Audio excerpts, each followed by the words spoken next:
দেখুন, অনেক পয়েন্ট আছে বলার, যদিও ওদের তো মাইক বন্ধ করার রেওয়াজ হয়ে দাঁড়িয়েছে। আমার পুরো বক্তব্য 0 আওয়ারে 3 মিনিট হয়, 3 মিনিট কিন্তু বলতে দেয়নি। আপনি যদি ফলো করেন দেখবেন 1.5 মিনিটে মাইক বন্ধ, বাকি বক্তব্য বলতে দেয়নি। আপনারা সুযোগ দিলে আমি পুরোটাই বলতে চাই। মূল পয়েন্ট এই যে প্রথমত আমরা 16 সালে আমাদের বাংলা গভর্নমেন্ট রেজলিউশন নিয়েছে, স্টেট গভর্নমেন্ট, যে হিন্দিতে বাঙ্গাল, বাংলায় বাংলা আর ইংলিশে বেঙ্গল এটা দেওয়া হোক। এখানে যখন মিনিস্ট্রিকে পাঠানো হলো তখন 17তে মিনিস্ট্রি আমাদের অ্যাডভাইস করলো যে তোমরা 3টে চেও না, একটা করো, শুধু বাংলা। তো আমরা মিনিস্ট্রির কথা মেনে নিলাম। 18 সালের 26শে জুলাই আবার আমরা চিঠি পাঠালাম, আবার রেজলিউশন হলো বাংলা গভর্নমেন্টের তরফে বিধানসভায়, স্টেট গভর্নমেন্ট। আবার এখানে 26শে জুলাই 2018 পাঠানো হলো যে বাংলা করা হোক ওয়েস্ট বেঙ্গলকে। ওয়েস্ট বেঙ্গল বাংলা ভাগ হয়েছিল, তো একটা ইতিহাস ছিল আলাদা। এবং এটা যে হঠাৎ কোনো গভর্নমেন্ট করছে তা না, এটার জন্য আপনি জানেন হয়তো স্টেট গভর্নমেন্টের থেকে মাননীয় মুখ্যমন্ত্রী সমাজের সব স্তরের মানুষের সঙ্গে বসেছেন, সর্বদলীয় বৈঠক করেছেন, নবান্ন সহকারে অনেক সময় দিয়ে, অনেক ভাবনা চিন্তা করে, অনেক দিন ধরে তাদের মতামত নিয়ে তবে এটা ফাইনালাইজ হয়েছিল। আচ্ছা, 2018 26শে জুলাই থেকে আজকে কতদিন হলো বলুন? 6 বছর পুরো অতিক্রান্ত, 7 বছর শুরু হয়ে গেল। কিন্তু যদি আমরা খেয়াল করি যে এই গভর্নমেন্ট কিন্তু সব জায়গায় নাম বদলানোর ব্যাপারে খুব এগিয়ে আছে, খুবই ওস্তাদ তারা।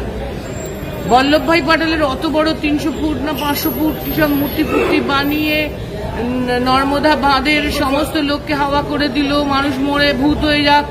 কিন্তু সেই সর্দার বল্লভভাই প্যাটেলের নামে যে আহমেদাবাদে স্টেডিয়াম ছিল সেটার নাম কিন্তু দুম করে চেঞ্জ করে দিল নরেন্দ্র দামোদর দাস মোদীর নামে।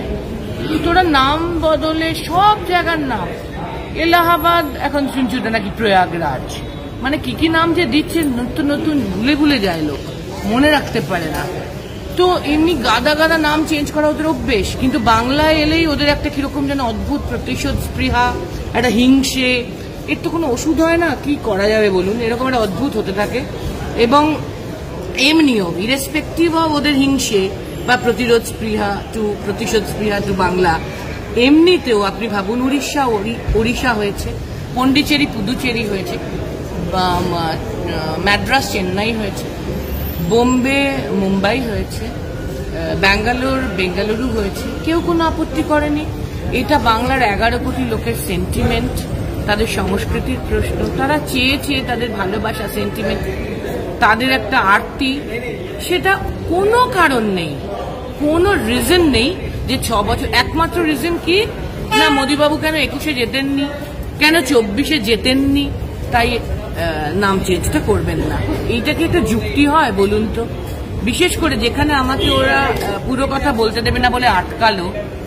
আমি বলতে চাইছিলাম যে ভাই, তোমরা নারেগার টাকা বন্ধ করেছো হেরে গেছো বলে, হাতে না মারতে পেরে ভাতে। আবাস যোজনার টাকা বন্ধ করেছো, দিদিমণিকে বলতে দেবে না, মমতা বন্দ্যোপাধ্যায় আমাদের অনারেবল চিফ মিনিস্টারকে বলতে দেবে না, মাইক অফ করেছো নীতি আয়োগে গিয়ে। তো বাংলা নামটাও পরিবর্তন করতে দেবে না। এটা কি শুধু আমাদের দলের ব্যাপার? এটা রাজ্য সরকারের দিক থেকে এত আলোচনার পর পাঠানো হয়েছে। কোনো যুক্তি, তোমরা যে যুক্তি দিচ্ছ আমরা মেনে নিয়ে চেঞ্জ করে দিলাম, ওদের কোনো যুক্তি নেই। ওরা 240 এখন স্ট্রাগল ফর এক্সিস্টেন্স গভর্নমেন্ট, কিন্তু তবুও অ্যাটিটিউডের দিক থেকে মোদি হয়তো মুমকিন হয়ই তো ঠিক আছে। অনুব্রত মণ্ডল আজকে জামিন পেয়েছেন, কি বলবেন সিবিআই মামলায়? দেখুন, এরা তো সবই মোদি হয়তো মুমকিন হয় করে আটকে রাখে। এরা তো সবই ইডি, সিবিআই এবং বিভিন্ন সেন্ট্রাল এজেন্সিকে ব্যবহার করে বিরোধীদেরকে সবক শেখাতে যায়। তারপরে আবার নিজেরাই নরমে গরমে চলে, মাঝে মাঝে বুঝতে পারছে যাচ্ছে এটা করে বোধহয় লাভ হচ্ছে না, চেঞ্জ করো। দেখেছে বীরভূমে তো দুটোই হেরে গেলাম, লাভ কি হলো অনুব্রতকে এতদিন আটকে রেখে, সেই জন্য হয়তো জামিনের দিকে গেল। আমরা জানতাম কিছুই প্রমাণ হবে না, একে একে জামিন কেন, একে একে অ্যাকুইটেডও হবে। এর আগেও তো আমাদের কত লোককে জেলে রেখেছে, তারা একে একে জামিন হয়েছে, আস্তে আস্তে অ্যাকুইটেড হয়েছে। এটাও হবে, এখনো শুনছি সুপ্রিম কোর্টটা হয়েছে, হাইকোর্টটা বাকি, হয়তো সেটাও হবে আস্তে আস্তে। কারণ প্রমাণ করার মতো ওদের হাতে কিছু নেই, ওদের জামিন শেষ পর্যন্ত দিতেই হবে, খালাস শেষ পর্যন্ত করতেই হবে, অ্যাকুইটেড করতে হবে। কিন্তু দুঃখ যে আমাকে, আপনি জানেন আমাদের দল থেকে আমাদের নেত্রী আমাকে তিহার জেলেও পাঠিয়েছিলেন। আমার খারাপ লাগে যেটা, সেটা হচ্ছে মেয়েটা, মানে আমরা রাজনীতি করছি, রাজনীতির জন্য আমরা যা কিছু সহ্য করতে হবে, মোদিবাবুর হিটলারি তুগলো কি ঠিক আছে, কিন্তু মেয়েটা রাজনীতির জানে না বেচারি, ওকে আটকে রাখা, ওর জামিনটা খুব জরুরি। কবে থেকে আমরা বলছি, এবার এদের তো মনুষ্যত্বের অভাব, এই শুভ বুদ্ধির ওপর ভরসা করে বসে আছি, যদি মেয়েটা পায় খুব, মানে এটা খুব দুঃখজনক। আমাদেরটা আমরা ধরি না, আমিও যে কোনো দিন যেতে পারি।